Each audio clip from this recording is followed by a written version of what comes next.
On va commencer parce qu'il y a un excellent buffet tantôt. Là, je vous avertis pour vous préparer psychologiquement. Les produits du terroir sont fantastiques ici. Certains les connaissent.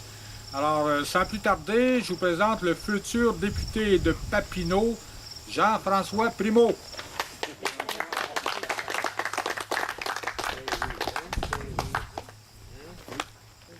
Bonjour.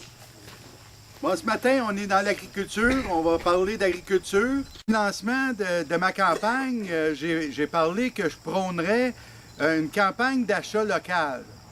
Et puis, les gens, les radios m'ont beaucoup appelé là-dessus, puis ils sont tous surpris, comme si c'était tout nouveau, qu'on devrait encourager l'économie locale. Puis une façon d'encourager l'économie locale, ben, c'est de l'achat de produits locaux.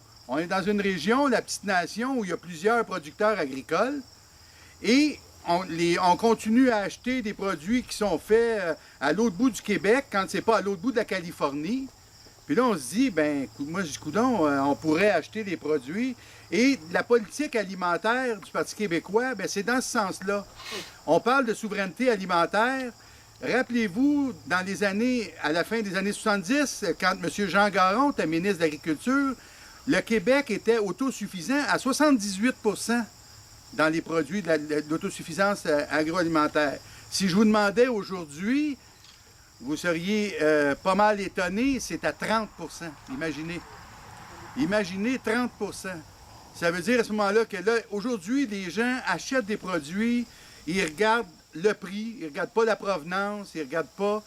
Et à ce moment-là, mon intention, c'est justement de ramener ça. De dire aux gens, avant d'acheter, on regarde une initiative ici à Ripon, le marché, qui est une très belle initiative. Les gens veulent acheter des produits locaux, mais ils n'y ont pas accès. Juste ici à côté, il y a un vignoble, pas tellement loin. Par rapport aux lois de la Sûreté du Québec, ou de la SAQ, c'est presque de la Sûreté du Québec, parce que la SAQ, la Société des alcools du Québec, c'est tellement gros, la Société des alcools du Québec, que le petit producteur, il ne peut pas penser d'aller rentrer dans une succursale, c'est impossible.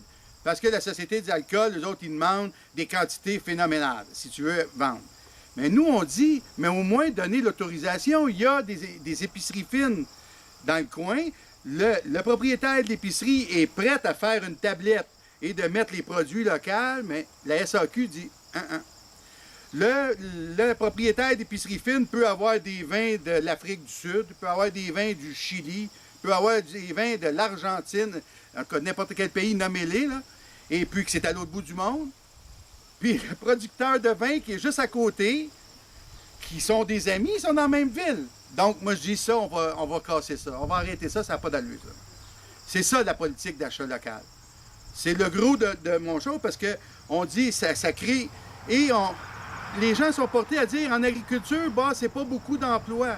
Ben, je m'excuse, mais si toutes les petites entreprises, tous les producteurs, il y a plusieurs producteurs bio dans la région, bien, si tous eux autres ont toute la chance de vendre plus de produits, ils vont tous embaucher des gens et rapidement, ça va dynamiser la région. C'est ça le but de la politique du Parti québécois. En plus, on parle des frais de transport. Bon, les grandes chaînes d'alimentation, c'est des achats qui sont regroupés. Donc, le producteur ici vend chez IGA, Métro ou peu importe les grandes chaînes.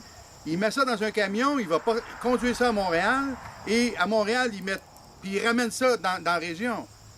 Bien là, on parle des gaz à effet de serre, tout ça, la pollution que ça crée, et toute la dépense, l'essence, etc., qui est dans ce sens-là. Et en plus, on s'entend là, que le produit, là, il a été 3 jours d'un camion, bien, quand il arrive au consommateur, il est encore moins frais que si on l'avait acheté au marché local.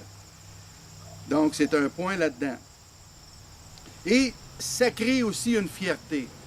Quand on achète un produit, peu importe quel fruit, quel légume, puis on sait que ça a été produit chez monsieur, madame une telle, à la ferme, pas loin de chez nous, bien, il y a un sentiment de fierté dans ça. Et puis, les gens disent, ben écoute, j'encourage localement. Et c'est intéressant dans ce sens-là. Puis la politique du Parti québécois sur l'agriculture, ben c'est ça. On dit Les secteurs agricoles, agroalimentaires et les pêcheries, ça génère 500 000 emplois dans la province de Québec. Donc, pour augmenter ça, un gouvernement du Parti québécois, bien, on va adopter une politique nationale de souveraineté alimentaire. C'est-à-dire, d'abord, il faut faire des efforts pour que, quand les produits locaux sont disponibles, on achète d'abord les produits. On dit d'appuyer les producteurs locaux et les entreprises agroalimentaires en soutenant Aliments Québec pour avoir une étiquette. On pourrait même, la région, c'est possible, on pourrait même créer une étiquette Outaouais sur des produits, parce qu'à ce moment-là, on les étiquette. Donc, quand les gens voient ça, ils pourraient dire « Hey, j'achète un produit local ». Je m'excuse, parce que je suis comme pas égal là, sur le sol, c'est pour ça que ça fait un peu... Après ça, on dit favoriser, facilitera les démarches permettant l'émergence de produits d'appellation contrôlée. On voit dans la région de Charlevoix, c'est très fort présentement là, avec l'agneau de Charlevoix et tout ça. Donc, c'est possible qu'une région se prenne en main. Ils sont en train de le faire, eux autres aussi. Donc, l'Outaouais est capable aussi de le faire. Ensuite, on parle de prendre des mesures pour favoriser le soutien à la relève de producteurs agricoles. La transmission des fermes d'une génération à l'autre, c'est excessivement difficile, c'est très coûteux. Là, il y a présentement des gens de l'extérieur, de l'étranger qui viennent pour acheter les fermes. Si on les laisse faire, le patrimoine des terres, qu'est-ce qui va arriver?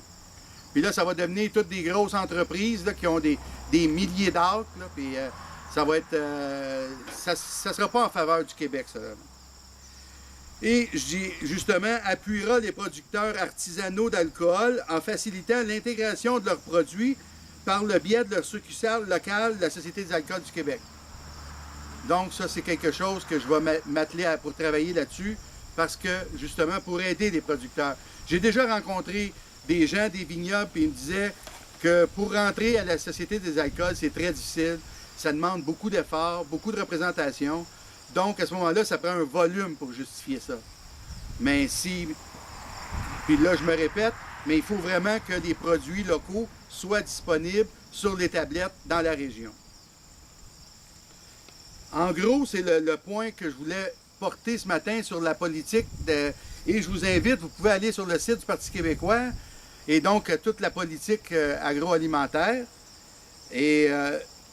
maintenant aussi, je voudrais vous présenter un invité spécial ce matin, qui a été ancien vice-président du Parti vert du Québec. J'ai communiqué avec lui et puis il veut me donner son appui dans la campagne pour justement mettre les libéraux dehors. C'est ça l'objectif, là. Il faut mettre les libéraux dehors dans l'Outaouais, puis ça commence dans Papineau. Et j'ai l'intention de travailler fort pour justement casser leur monopole en Outaouais. Et je vous invite à accueillir M. Marcel Plamondon, qui est de Ripon. Oui. Oui, c'est plus facile pour moi de chanter en public que de parler en public. Non, je veux faire un appel au...